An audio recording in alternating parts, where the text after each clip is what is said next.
The history of playing cards is still shrouded in a number of mysteries, but we'll try to outline what may be considered the most recent estimation by those who are concerned with them and by the general historians of playing cards in general. The origin of playing cards is unknown. The probabilities are that these cards originated in the Orient. China makes a pretty strong claim for originality in this particular area, and it is known that they were in use in one way or another among the Chinese for over 1,000 years. In Europe, they did not appear until the early years of the 14th century. And in the course of time, many and unbelievable ramifications have set in. The tarot cards probably have a history separate from that of the ordinary gaming or amusement deck.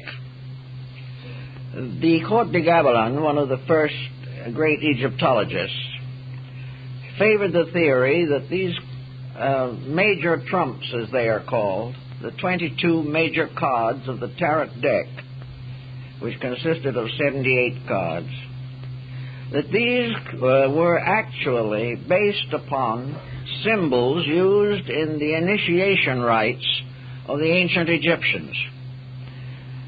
Some have held that they may have been carved upon the walls of the inner sanctuaries of the Egyptian mysteries. Others feel that they may have been freestanding symbols, originally in the form of objects of various shapes, sizes, and proportions, which were used in the instruction of those seeking admission into the sanctuaries. It is also possible, as suggested by Pythagorean lore, that these cards were originally used in a sacred oracular manner. The most permanent and enduring aspect of playing cards, except for gaming, has been the connection between them and oracles. The ancient priests of the tabernacle and the temples of Israel had auricular stones set upon the shoulders of their robes, by which they were able to determine the will of deity. More lately from this, the 12 stones of the breastplate of the high priest were believed to have miraculous powers. In other words, what man was always seeking was some way to discover the will of his deities. He really wanted to know what they wanted him to do. But unfortunately, the heavens were silent, and the only link between deity and the laity was the priesthood. The priests, in turn, composed largely of human beings with no extra spiritual powers or faculties, found it very difficult to make major decisions in the lives of people, either for the course of nations or for the fates of individuals. The priests were always consulted, and in almost every instance they ultimately fell back upon some type of oracle, some way of invoking deity, some way of bridging the interval between the objective and the spiritual causal universe within which we exist. The development of sacred magic related to these issues, and in many instances, as in the Oracle of Delphi, the discovery of the will of deity came through the priestess who served the oracle, who went into a kind of trance and delivered the mysterious quatrains or hexameter verses by which the deities were supposed to answer the questions of mortals. These questions involved many different problems. Problems relating to character, to decision, to career, to marriage, to death, and to destiny, as far as the major purposes of life were concerned. The philosopher Pythagoras was named for the Pythia of the Temple of Delphi. When the child was born, the seers predicted his future and that which he would accomplish, and it was so. We find many references to oracular revelations in the Bible. Usually, however, they were not in the form of cards or anything of that nature, but they were in the form of some type of psychic link between humanity and the powers governing the world. Primitive magic existed in all parts of the earth, among the most savage and primitive peoples. Always in the last analysis, decision was left to fate, and fate in turn was revealed through the oracles. The oracles stood for the concept that there's a destiny that shapes our ends, and the various efforts to determine the nature of this destiny developed over a long period of time.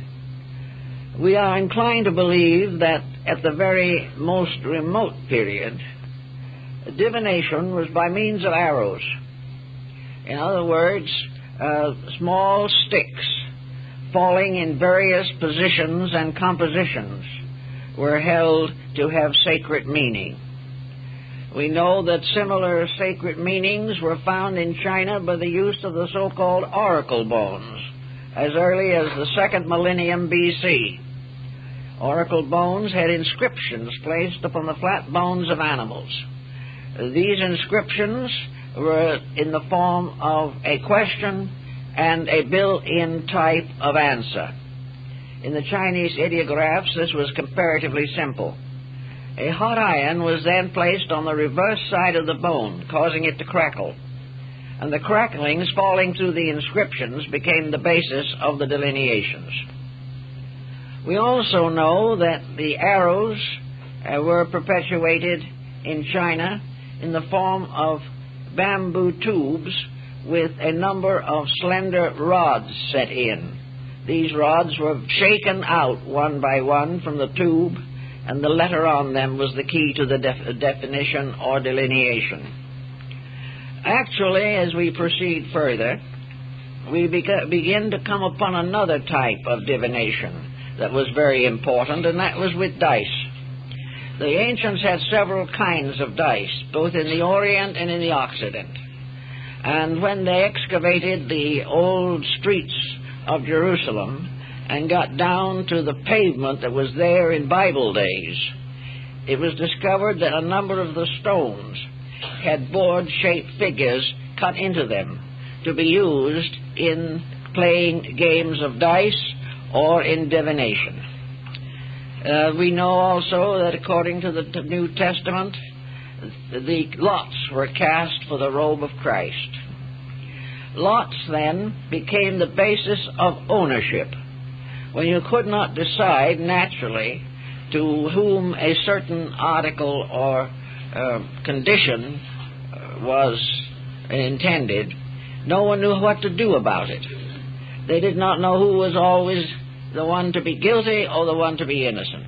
So lots were cast and the decisions were final. Thus, in a sense, the principle of fate was involved with all of the early uses of divinatory articles.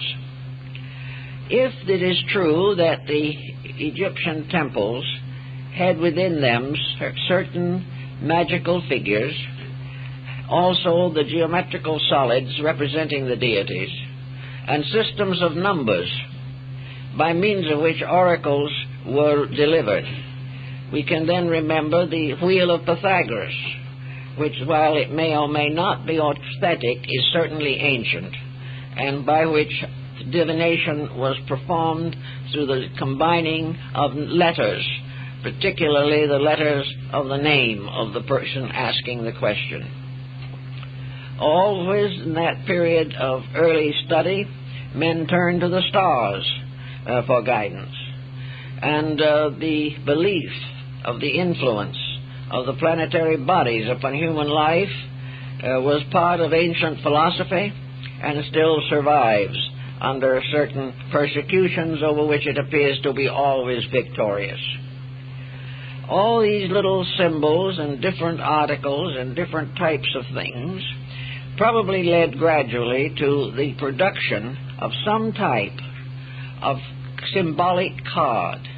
And one of the earliest names for the tarot cards was the Book of Thoth. Thoth was the Egyptian Hermes. He was the deity that had charge of the books of life. He was the one who spoke for the gods. He was the messenger of the deities. And it was said that he left behind him many books. And it is held by some that the Book of Thoth was really the playing cards, through the constant study and rearrangement of which patterns were created by which human beings could expand their understanding of themselves, their own lives, and the world in which they lived. Actually, then, for the origin of cards, we have 3 or 4 choices. One Chinese, one Egyptian, one Hindu, and one European. All of these have been explored, but they all fall back finally to the nature of man himself, and that wherever the human being has existed, he has developed some type of divination, some way of consulting the invisible and discovering, if possible, the will of the gods as it applied to the projects and purposes of his own career. In most countries, in practically all of the areas, the original use of cards was sacred. They were intended to be used as means of communicating with the powers of nature. They were not profane. They were not originally used for gaming. They were used to answer the questions that were close to the hearts and souls of human beings. In the years gone by, for example, when the penitentiary order was still flourishing in New Mexico, the ceremony annually included the selection of one of the members of the group to play the part of the Christos in the tragedy of Golgotha. In some of the moradas or chapels of these orders, the Christos was selected by drawing a card from an old deck. Whoever drew the certain card became the candidate for this role.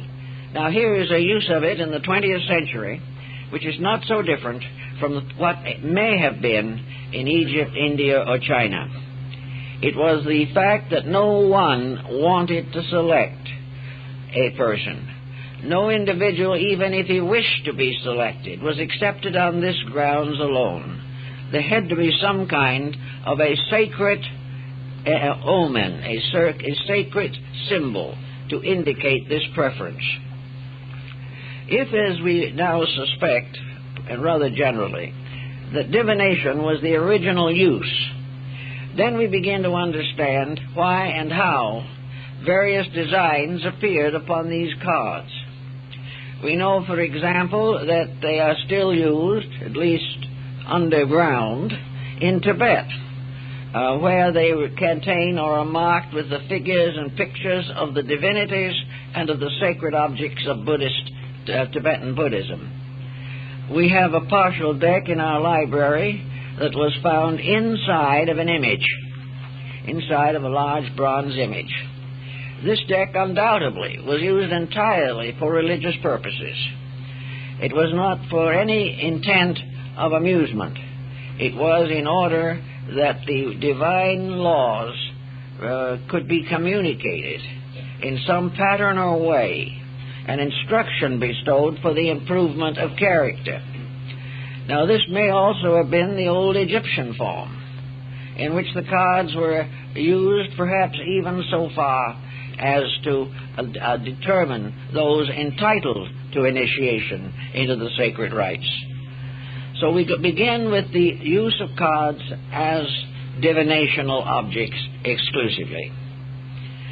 Then we find that this is true also of most of the streams of omens or symbols that gradually consolidated in the deck of cards. In the Orient, Persian and Hindu cards are entirely used for religious purposes. Later they gained other fame, but in India, even to the present time, the deck of playing cards is always a religious object. The most important or most common of these decks is the deck of 10 suits, which contain the cards and symbols of the 10 incarnations of Vishnu. Each of the suits is one of the embodiments of the deity, and the pip cards, or the number cards, are ornamented with the device of that particular embodiment. The first embodiment is the fish embodiment, where at the time of his incarnation, Vishnu took upon himself the form of a fish. And at the time of the great deluge, it was this fish that steered the ark with its people and its animals to the final resting place of security. The last incarnation of Vishnu has not yet come. It is called the Khaki, or white horse avatar. In the deck of cards, it shows Vishnu leading a white horse. Each card has each suit card has on it one of the avatars, and is accompanied then by a second court card, usually with 2 horsemen riding in opposite directions. Therefore, unity becomes first manifest as diversity, and a dividing or parting of the ways, as represented by the Pythagorean letter, which we now call Y. The Indian decks are very beautiful because most of them are hand-done. And even today, they differ in minor appearances and even to a minor degree in the artist's capacity to capture the symbolism. But they are circular, they are painted on discs of heavily prepared paper fiber, which has been lacquered and varnished, and they are divided in color according to the suits, but all of them together represent the great cycle of the embodiment of deity. We have very little record that these cards are used in gaming. Of course, it is possible that this has happened everywhere. But except for these cards, we find other cards in India, in exception to these. One of the other interesting decks is a complete zodiacal deck, in which the 12 signs of the zodiac become the suits, and the various court cards are represented as deities, usually enthroned upon the symbol of the zodiac over which they preside.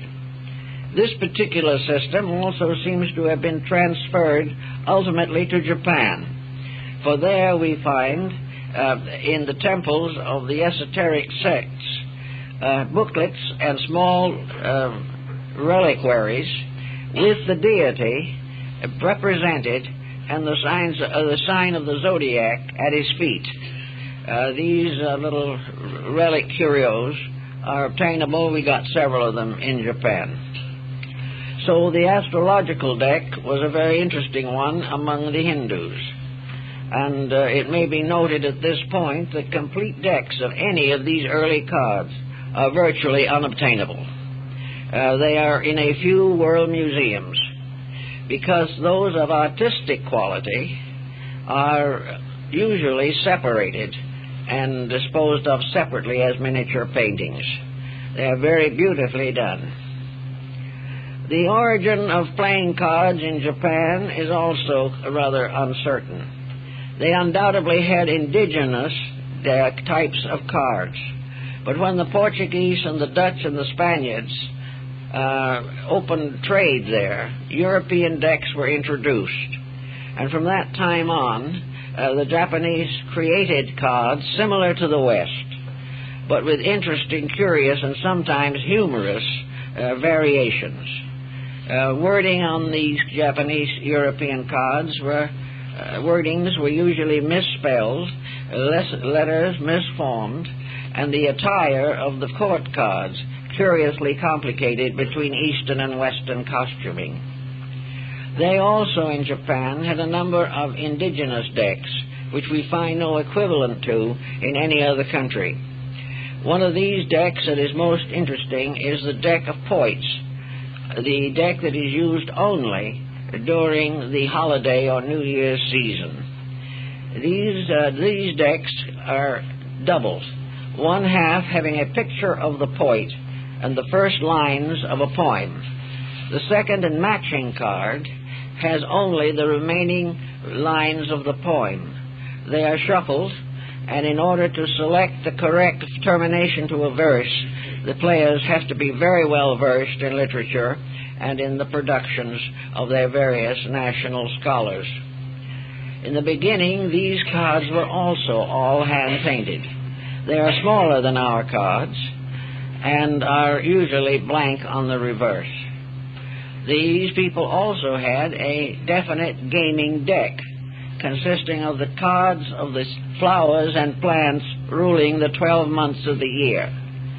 Each of these different year cards consisted of a suit of 4, showing the various stages in the development of the flower or plant, from the twig to the bud to the blossom to the fruit. These cards are still used very extensively in gaming. The earliest Chinese cards that have come down to us are very much more slender and narrow than our cards, and are marked with various black spots, apparently arising from dominoes. And it is quite possible that there is a strong connection between Chinese cards and dominoes. And there is also quite a possibility between the Hindu cards and the ancient game of chess. There seems to be no doubt that a number of primitive games were combined by various nations in the production of suitable card symbols. The game of chess, for example, was played in India by the Mughal emperors, and the chessboard was the courtyard of the palace, and each of the pieces of the set was played by a living person. Various other variations on these difficult and complicated themes can be picked out and have been traced to the best of ability, but the findings are by no means conclusive at the present time. How the various cards of the Near East, possibly Persia or India, reached Europe is again uncertain. Some believe that they were brought back by the Crusaders, whose experiences in the Near East undoubtedly included a study or an acquaintance with the gaming and gambling systems of these countries. Another interesting improvisation lies in the possibility that playing cards were introduced into Europe by the gypsies. The gypsies themselves are mysterious people, and their name includes the word Egypt, gypsy, and it is believed that they may have been remnants of the old Egyptian sacerdotal sects that were driven out by the rise of Christianity. The gypsies became wanderers upon the face of the earth, and they brought with them among their treasures, apparently, a number of elements of soothsaying or prediction and prophecy, psychism and clairvoyance. The gypsies had their own cards, but they also used crystals and palmistry, and probably a little hint of astrology mixed into it somewhere. The gypsies wandering about Europe became famous as fortune tellers and were presumed to possess what we now call second sight. Explanations for the second sight also brings in an interesting complication. It is known, of course, that the gypsies became intensely inbred, that they seldom, if ever, married outside of their clan. And in the course of centuries, this inbreeding is believed to have strengthened the psychic propensities, that in some mysterious way this inbreeding helped to perpetuate a traditional descent of memory, that the individual was closer to the past, to his own background, and to the environments of his ancestors as the result of having more intimate and continuous contact with the bloodstreams of those who had gone before. Regardless of how we want to view this, certainly the gypsies received a very strong support for their mystic arts. As we come down through, we examine certain of the cards, particularly the major trumps of the tarot deck, and these are obtainable now almost anywhere where there is a strong Italian colony. They are still used as gaming cards and for divinational purposes in Italy and in Hungary and in some of the Balkan area. These cards, have, however, passed through an interesting modification. As may be realized, the church was dramatically opposed to card playing. It was considered to be a sin not only to gamble, but to use them for divinational purposes. The church wasn't entirely successful, but it did accomplish a few restrictions. One of the most common of these was that during even the 14th and 15th centuries and 16th centuries, apprentices, being apprenticed to a master, had to sign a contract. And this contract included the line that they were not to play cards at all except on the Sabbath after church. There appears to have been, however, a little coercion here between the church and business, because it was feared, apparently, that those engaged in various useful or necessary applications of energy, various vocations, would be less likely to do a good day's work if they could get off in the corner and play cards. So to protect business, industry, ethics, and the church, the use of cards was heavily restricted. Another interesting detail occurs, and that is that in the tarot deck, the second card is called the Papus, or the female pope, and the fifth card is called the Pope. Now, there is an old legend that there was once a female pope, which, however, the church is rather reluctant to admit. There is also the fact that on these cards, which were constantly criticized and condemned by the church, there were two sacred figures, both relating directly to Christianity, both wearing the papal tiara, both carrying the papal cross. And as time went on, this got to be an aggravation or an aggrievement of one kind or another. So the modern Italian decks have taken out these two cards and put in their place Jupiter and Juno, two Latin deities.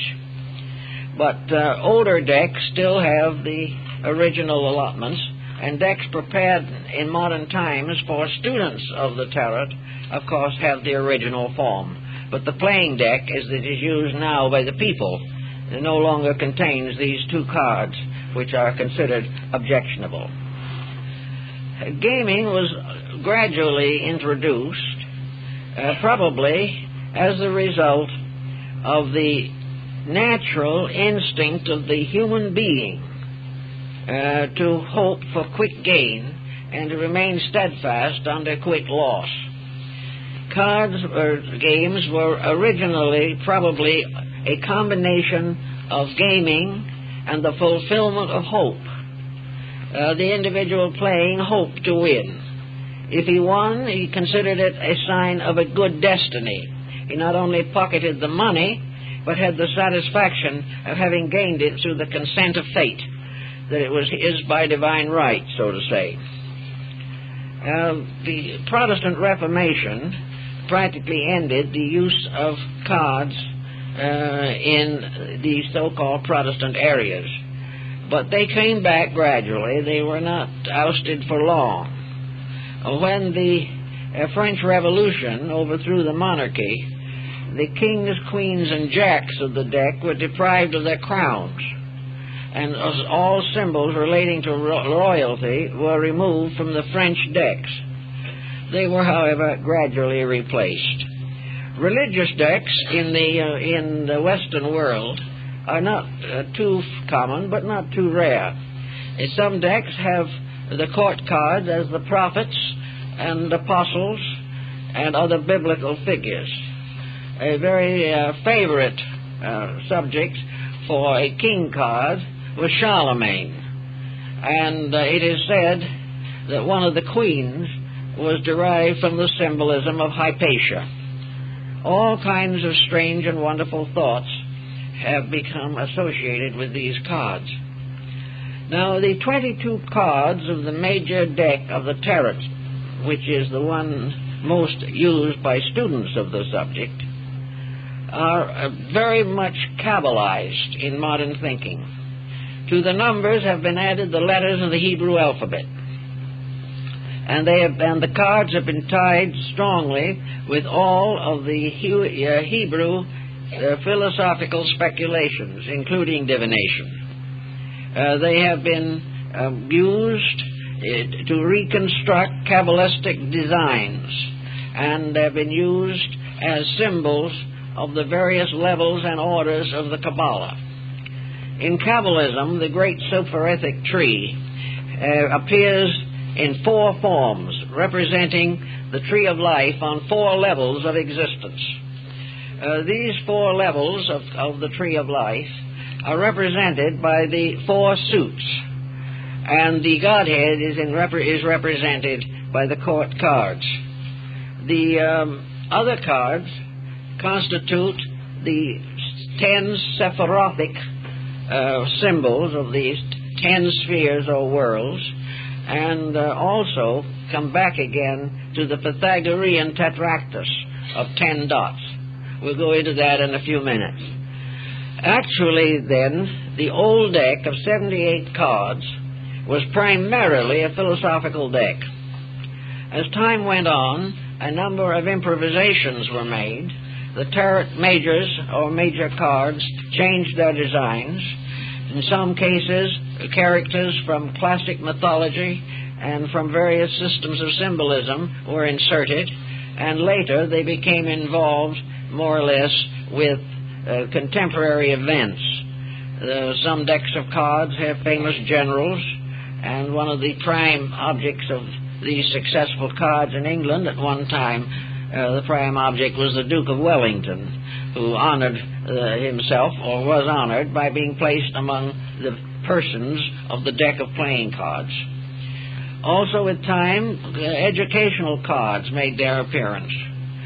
Cards were used to teach astronomy, mathematics, engineering, medicine. They were used to perpetuate literary and philosophical conclusions. They included the quotations from great poets, and they've covered practically every area of human interest, from the most abstract astronomical and cosmological designs to popular baseball and football players. The cards were used in a great many areas, gradually secularized, until the sacred elements or patterns were practically forgotten. The deck of cards that we use today is based upon English decks, and English decks in turn originated in France. The cards from the beginning of their introduction into England, probably in the 15th or early 16th century, have not varied greatly in design. They have been more or less consistent in the unfoldment of their symbolism. The older cards have a great charm that are more or less missing from the commercialized decks. The older cards were little works of curiosity in themselves. The various cards had interesting and intriguing designs, and the court cards usually represented the various persons full length and in approximate and appropriate garb. One way of dating the cards in England and France has been the costuming of the earliest known decks. By this, it is assumed that they began by contemporary costuming. In the development of our modern deck of cards as we have it today, a number of other interesting situations came into focus. Originally, the three court cards of the deck were the king, the knight, and the page. The three cards continued in this way for some time, and then with the rise of some feministic movement somewhere, the queen was introduced. Now, the queen was introduced by combining the knight and the page and calling it the knave or the jack, so that that card took the place of two cards, and the queen was inserted, so that it was a deck of king, queen, and jack. Now, maybe more behind this than first meets the eye, inasmuch as the family, the court card family, as represented on the thrones of Europe and throughout the aristocracy, consisted of the father, mother, child. This was the great 47th proposition of Euclid, or rather, more correctly, of Pythagoras, but attributed to Euclid. Therefore, the court cards were transformed into a family. And this family, in early religious thinking, became symbolical of the three persons of the Trinity, so that each of the decks of cards had four suits, and each suit was a trinity. This trinity of the principles or powers of things extended out and was served by the pip or number cards, of which there were always 10, being the symbol of the tetractys, or the 10 spheres in which the divine Trinity operates. The Trinities in each case belong to one of the levels of human society, so that by the same way they came to be related to the elements, to the quaternaries in the zodiac. They came to be represented by wherever the 3 stands out as a holy number, or as a symbol of equilibrium. The 3 was the symbol of harmony.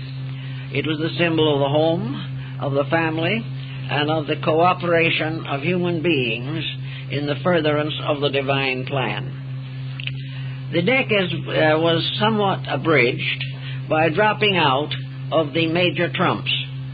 The major trumps were no longer included, and I think where this change took place, we probably are very close to the time in which gambling or amusement took over and the sacred symbolism gradually faded out.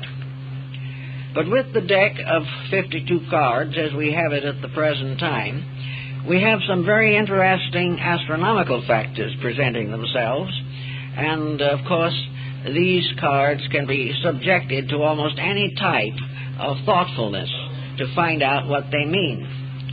In the first place, we have 12 court cards. These 12 court cards are recognized as, in an astronomical sense, as representing the 12 months of the year.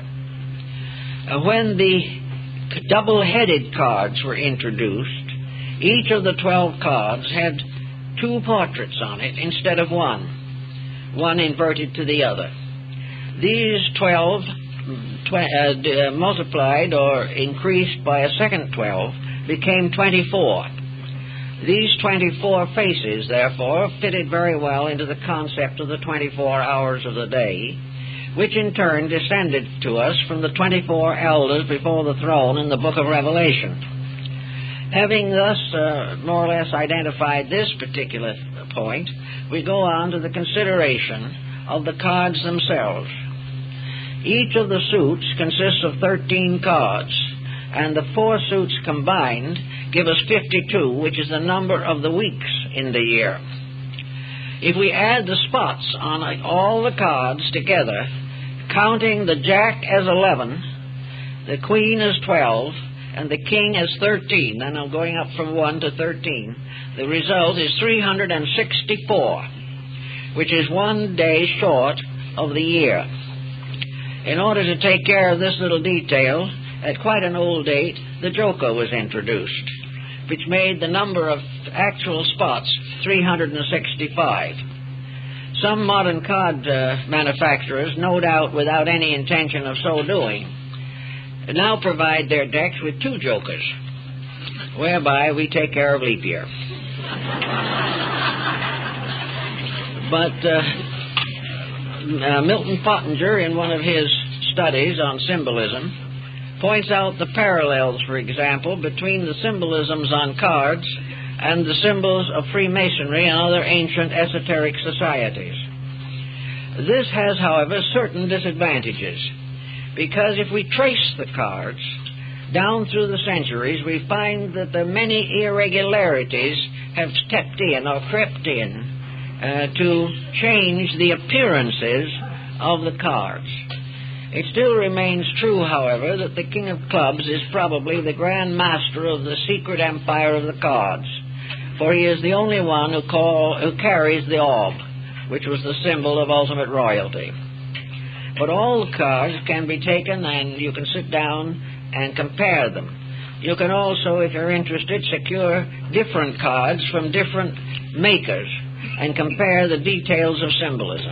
Find that in most instances the major elements of the design are the same. There are differences, some of which may be quite significant. In the older decks, for instance, the orb of the King of Clubs is surmounted by a cross. In the modern decks, the cross has been transformed into a trifolet leaf, which no longer resembles a cross. But if you go back far enough, the cross is restored. So all the new decks and so on are hampered by modernization and by the gradual conventionalizing of the symbols which are upon them.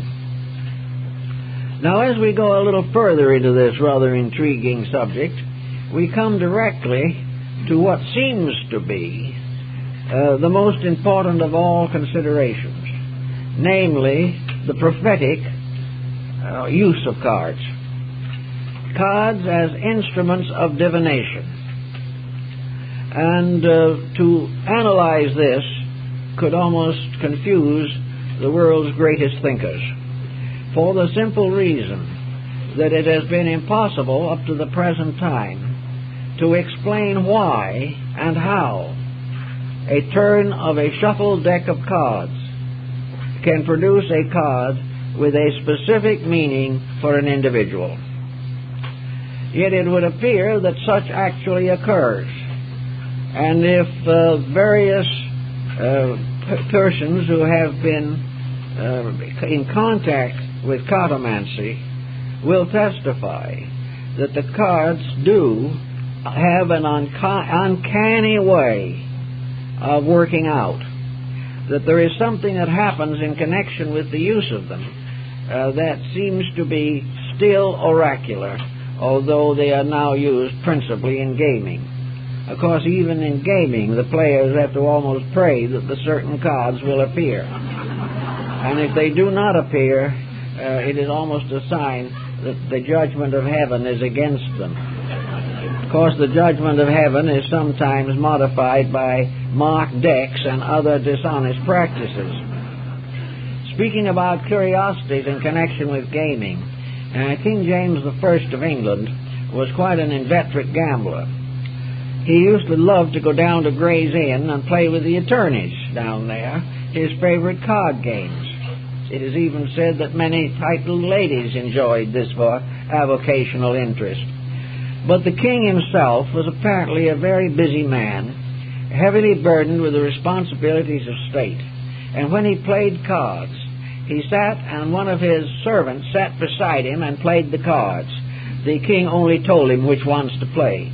It was too much of a burden to pick the cards out himself, which also might mean that amateur card players would perhaps be wise to have someone beside them who knows how to play for them. And maybe that was part of the king's idea. We do not know. But we do know that one year he lost £100 in playing but next year he gained back 15 pounds of it. This is recorded as historical. Back to the problem of the moment. The use of the cards seems to call to our attention some type of meditational discipline. In other words, the cards form a kind of mandala. It has to be of this type of thing, because various persons, having their fortunes told by cards, have different problems, innumerable, and therefore each card has to have more than one meaning. It has to be a grand over symbol of something in order that the readings could have some type of significance. I think it is true of this as it is in most systems, that these cards constitute a point of concentration for the person playing or delineating from the deck. This would be true in comparison to many other types of art, the primary purpose of which is to focus attention, to bring the mind to a point, to eliminate outside considerations, to absorb the person in a particular purpose. This might well be true of the gypsies and of other psychics who use cards. The cards are really not the source of the prediction. They are the concentration point by which the card reader makes his own interpretation. If, for example, images can appear in a crystal ball, and those involved in this belief feel that such happens and claim that it happens, then a kind of mental imagery can be stimulated by the various cards. Each of the cards, having a more or less general meaning, is adapted to the life of the person, and then the individual who is interpreting the cards has to pick it up from there and carry it to a completion. Another interesting possibility arising in card reading lies in the interlocking of the magnetic field of the player or the diviner and the subject.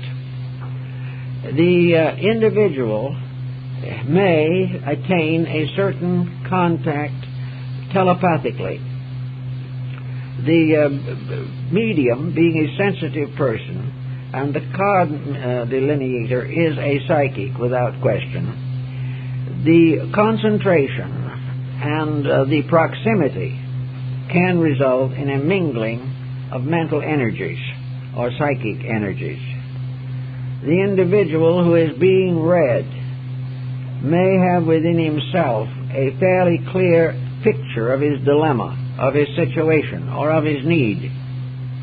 This can be transferred to the medium, and the medium therefore gains an instinctive, intuitive, general concept of the person for whom he is reading.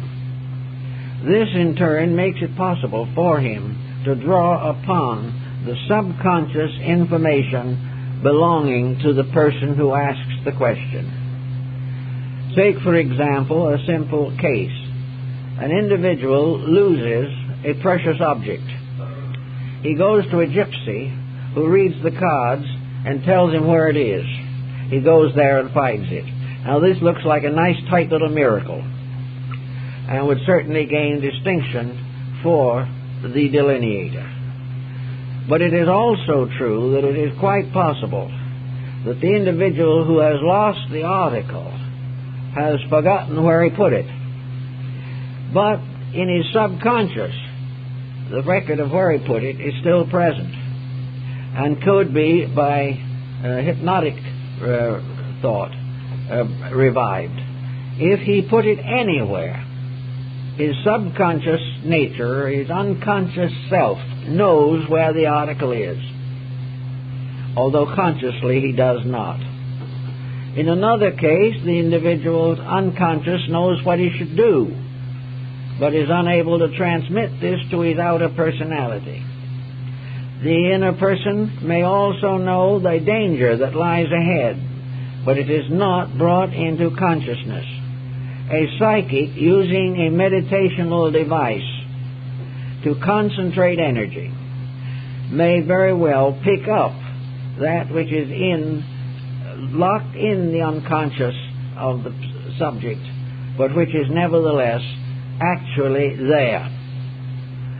Now, in matters relating to larger circumstances than this, we have to realize that everything that exists, even minerals and plants, do have a degree of the unconscious available to them. With the case of mankind, it is much stronger, but we must realize that a planet has an unconscious, and that it is perfectly possible under certain conditions for a psychic to pick up the records of the processes taking place in the structure and motion of the planetary body.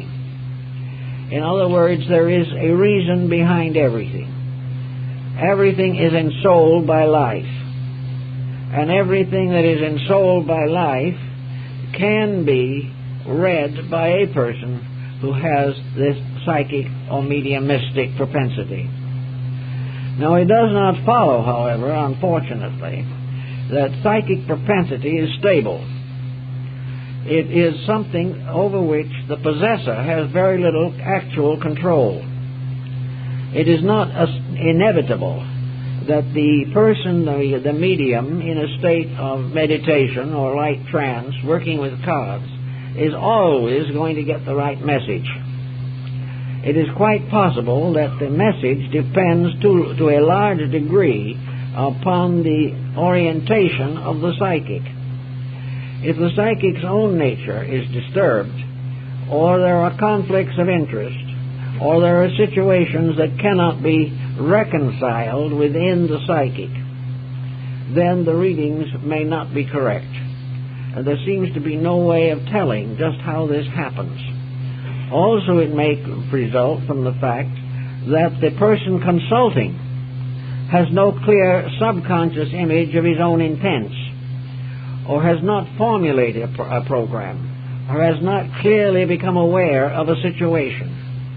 Under such conditions, the message may not be correct. By means of symbols, and there are countless kinds of them, a discipline of one-pointedness is certainly brought into focus. It is a discipline in which the person centers his entire attention upon a single point of purpose. Very few of us do this in a normal waking state. We are diversified, we are mixed up in our allegiances and in our acceptances and rejections of circumstances. But in sleep, in dream, the possibility of archetypal dreams is enormous. The individual does contact a deeper surface of his own life, which knows more than he knows about the conditions that affect him. One of the reasons why these dream patterns come through is because he is no longer consciously using the mind to advance some attitude or belief of his own, which may be contrary to the general purpose of his life. So as a dream state makes each individual receptive to a deeper part of his own nature, so the meditation state is a state of wakeful dreaming. It is a type of quietude achieved by discipline rather than by natural need for rest. We are all, every moment of the day, in need of some type of psychic rest. We wake up and we are immediately burdened with the problems of the day. And from that time on, we have very little integration in ourselves. Whatever concentration we do have is directed toward our responsibilities, obligations, duties, or pleasures. Therefore, throughout our waking hours, the internal has very little opportunity to express itself. It is quite the same in the meditative disciplines of the East. You can lay out a deck of cards so that it will be very close to one of the Buddhist or Hindu mandalas. It becomes a thought picture, a kind of orderly structure, the arrangements and rearrangements of which are archetypal.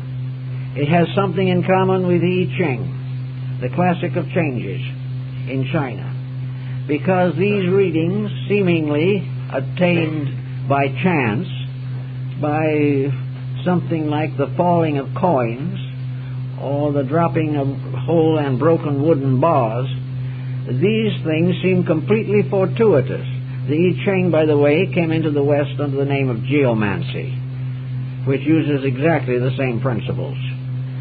But usually the readings are appropriate because the individual, having a certain project within himself, interprets into the reading the field of his interest, and can almost swear that the original reading was intended for him alone, simply because he personalizes it. He makes it his own. He gives it a centeredness that provides what he regards as authentic information. Now, in the use of cards also, we have a great many philosophical concepts.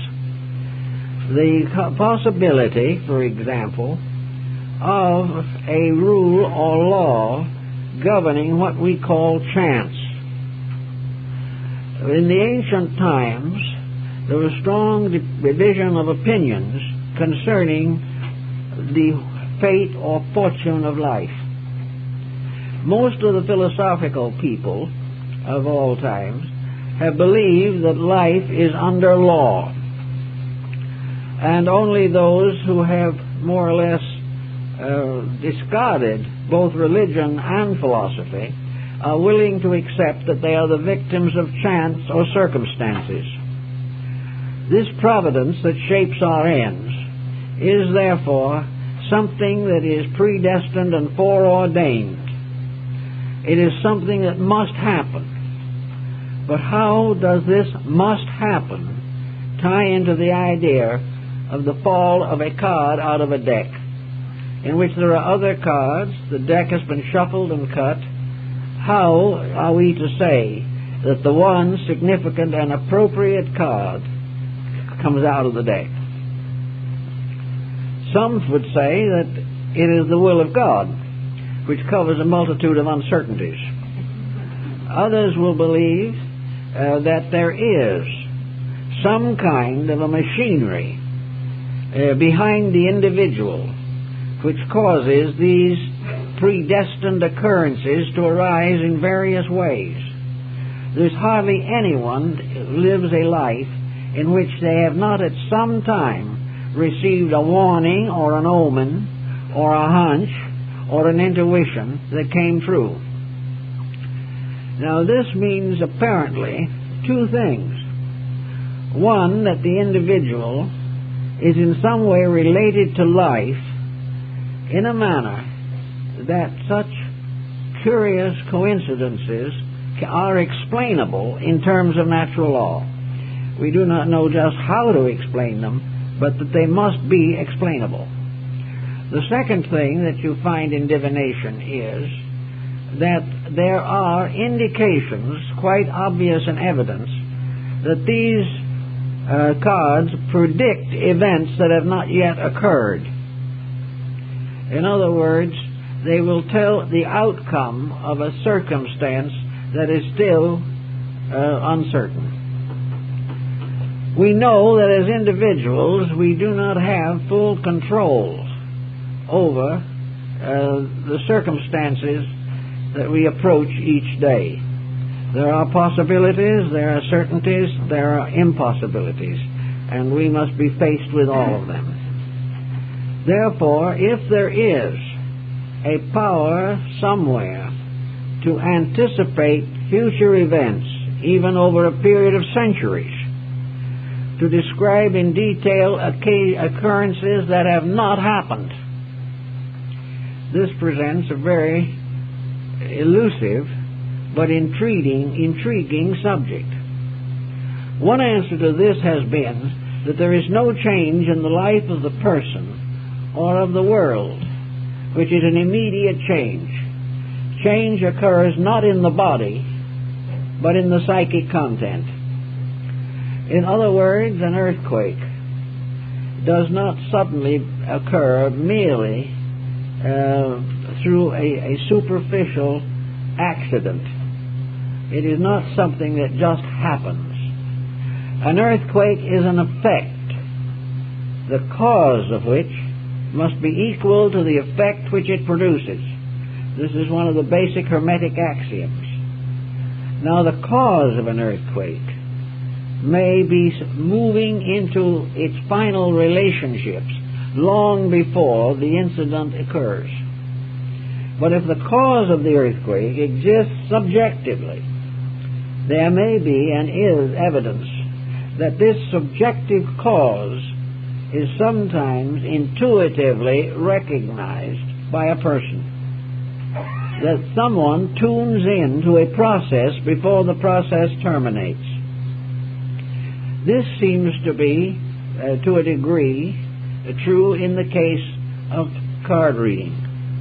That the individual who is doing the reading is reading for a person in whom the incidents of life are forever in the forming, but do not reach a final state until they express themselves as action.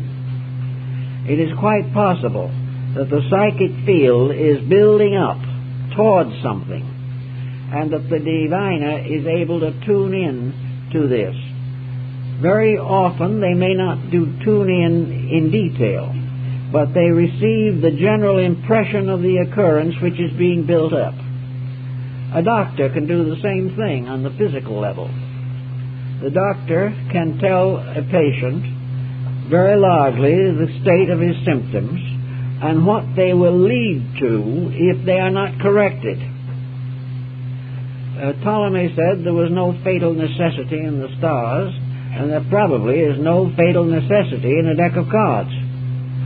But as the doctor, because of acquaintance with the development of an ailment, can give warning, can perhaps supply remedy, and can certainly diagnose the situation and arrive at a general prognosis of it.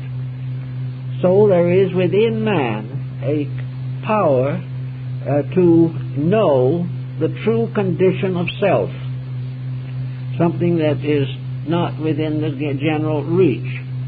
Some believe that this knowledge of the true condition reposes in the soul, and that therefore the soul is the key to all prediction, all prophecy, all omens. That the psychic self within man is not only the controller of all processes taking place within him, but is also a perpetual diagnostician. It is present in him and is capable of warning. It is capable of pointing out internally, through intuition, through hunches, the development and ultimate of a course of action. It also could very well tell him, in character analysis, the profession he is best fitted for. For the psychic center, the soul, is the manager of both the mind and the emotions. But when the mind and the emotions become too active, too highly specialized, this other, smaller, quieter voice is not heard, and if it is heard, it is rejected or ignored. So the seat of all forewarning probably rests in the individual soul, in the world soul, and in the divine soul. In these levels and in these areas, the life of the individual is no longer an uncertainty.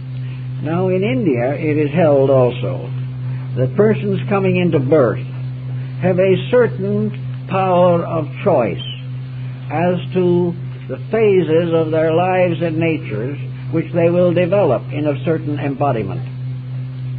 Indian astrologers have done a great deal of work in relating to this subject, but for the most part, their findings have been difficult to transfer into Western life. But the principle is that when we come here, we unconsciously know why. We know just about what is happening. And because without the interference of the material mind and the emotions and the inhibitions of the body, the individual is able to listen more directly to the needs of the soul. He may choose a difficult life. He may choose to end their life in tragedy, because he knows that in the great pattern of things, this is necessary for his own growth. The doctor may therefore warn his patient that he'd better have surgery if he wishes to recover, and if he waits too long, he won't recover. And the soul inside of man can say, you need this discipline. You'd better have it as soon as possible. Otherwise it will recur, and the mistakes you are making will multiply, and your condition will worsen. Realizing these types of things, we can take as perhaps a fact that inside of us is the supreme fortune teller, that within us is this power that is constantly impelling us to the fulfillment of that destiny which is best for us, but which we have a tendency to reject. If, therefore, in earnestness and in great need, we turn to an objective catalyst, this can be very important in the solution of a problem. An individual who wouldn't think of going to a maiden aunt for advice will go to a medium. He knows the aunt too well, or doesn't agree with the aunt. Therefore, he goes to someone whom he assumes knows nothing about him. He goes to the fortune teller who lays out the cards. And in laying out the cards, we find the person hoping for an answer to, for a moment at least, suspend his own judgment in the hope that he is going to have a revelation that is more useful. He would never stop alcoholism of his own accord. But if in a deck of cards it appears that if he keeps on drinking he's going to become a hopeless alcoholic, he will listen to that because it seems to come from space. It seems to come from a superior source. And he does not realize that this superior source may be inside himself. So when the person relaxes away and says, I'm not going to judge this, I'm going to let the deck of cards tell me, in that very moment he comes the closest to honest judgment of himself. He suspends and refrains for a little while from all the plots and plans that he had made about these circumstances, and becoming receptive to something laid out on the table in front of him, he is actually becoming receptive to that which is within him. And having a truer image, the mind will then read that imagery into the card. Of course, there are certain rules relating to card reading.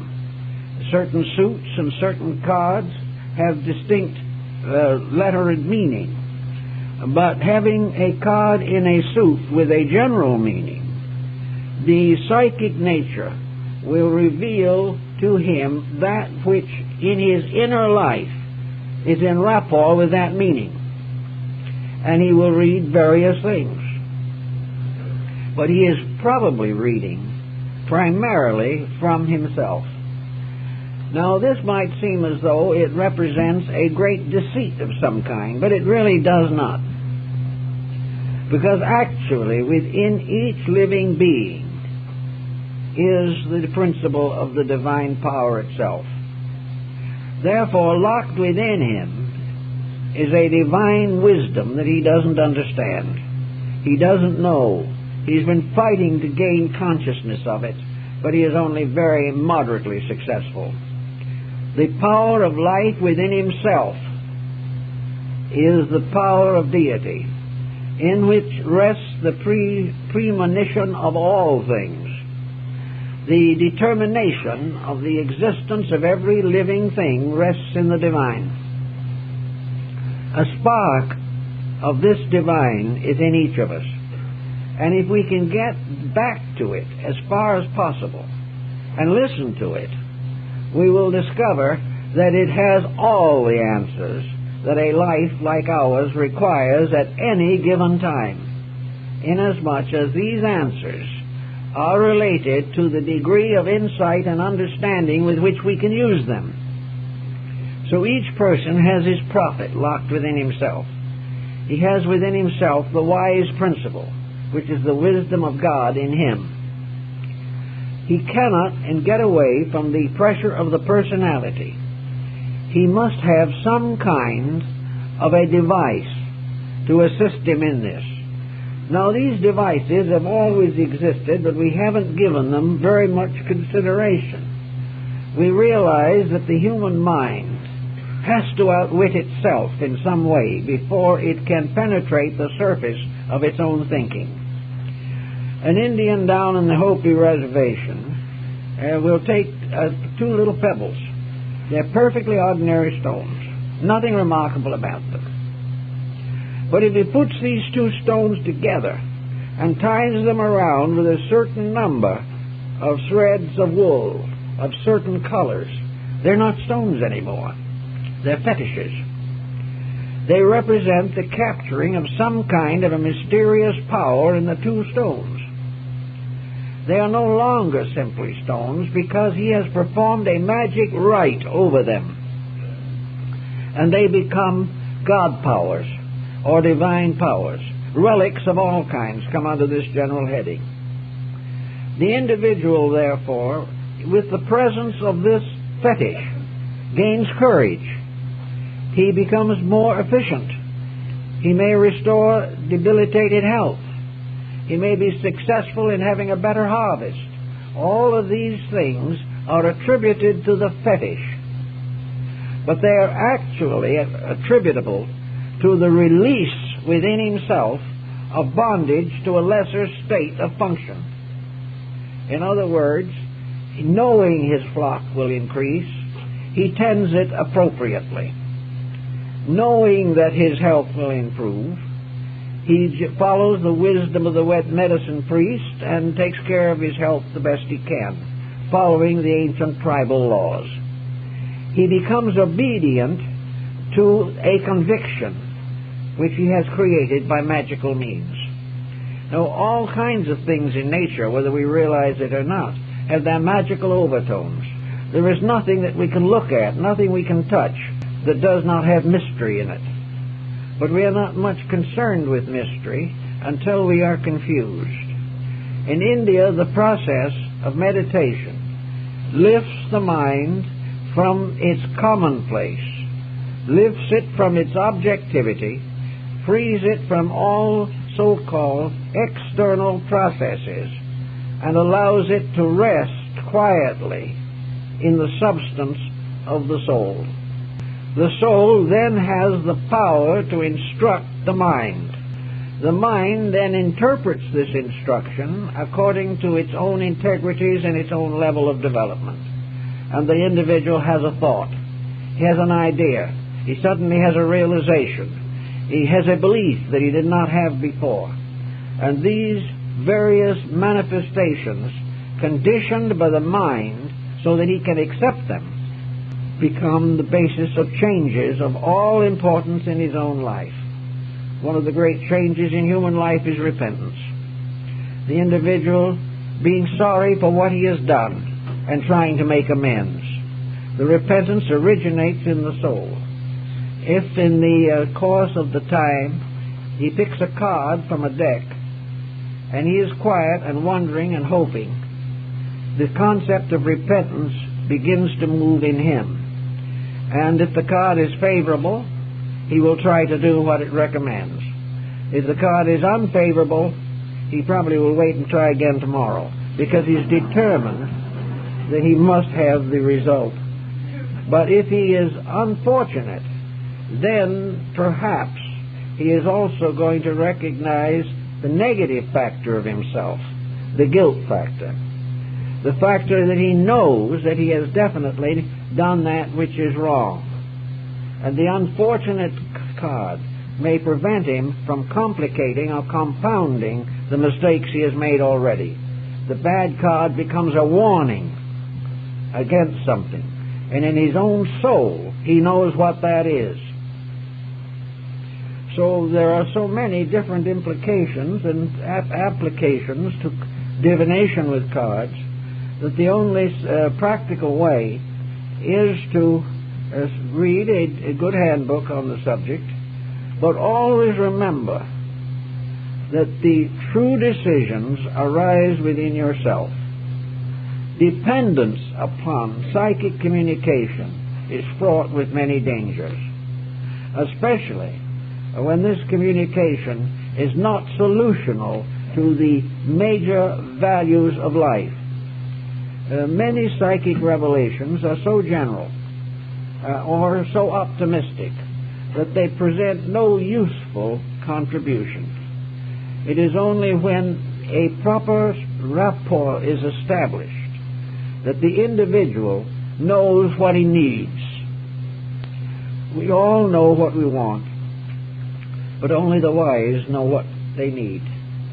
And in the interpretation of the cards or the crystal or any other form, the superficial part of ourselves wants an answer that will supply us with what we desire.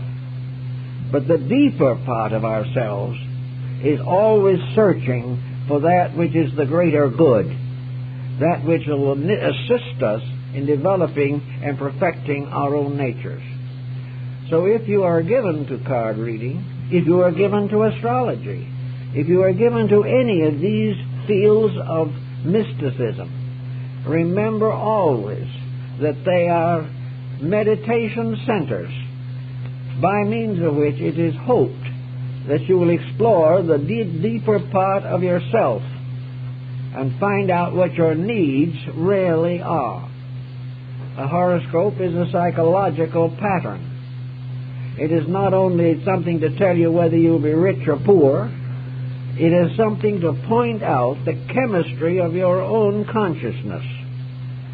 And if you are able to relax into the knowledge of yourself, you will constantly receive constructive guidance. But if you relax only into the knowledge of your desires and the fulfillment of your ambitions and appetites, you will get into trouble. But even in cases of this kind, the soul seems to operate more than we realize. The Mademoiselle Lenormand was the astrologer of Napoleon I. She was his guide for many years, and she was also a palmist and a card reader. She was probably the greatest psychic consultant of her generation. She told Napoleon to stay out of Russia, that the evil card told her that if he went to Russia, all would be lost. But Napoleon thought at that time that he was more important and more powerful than a card. So he went to Russia, and that was the end.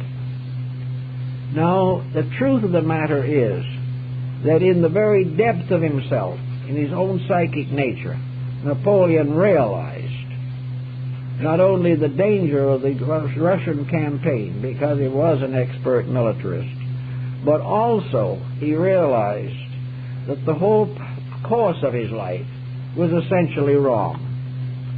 But he concealed this from himself. He concealed his fears from his own mind. He covered his doubts with his arrogance, and he covered his weaknesses with his ambitions. But when a person who was able to create a proper rapport with his unconscious read the card, they knew perfectly well that he knew that he shouldn't go to Russia. But he didn't consciously know this. He refused to accept internal guidance. And he also, with Madame Lenormand, refused to accept the guidance of the seeress, who was really telling him the story of himself. So all the way along, if you are interested in the divination of any kind, be sure to center this divination thought upon trying to be quiet enough to let the best in you govern the rest. If you can do this, you may receive from the cards some clue and key as to how this best can best be used. But even this will be, at least in large measure, a secondary substantiation of the primary reading. The reading is that each person must fulfill himself.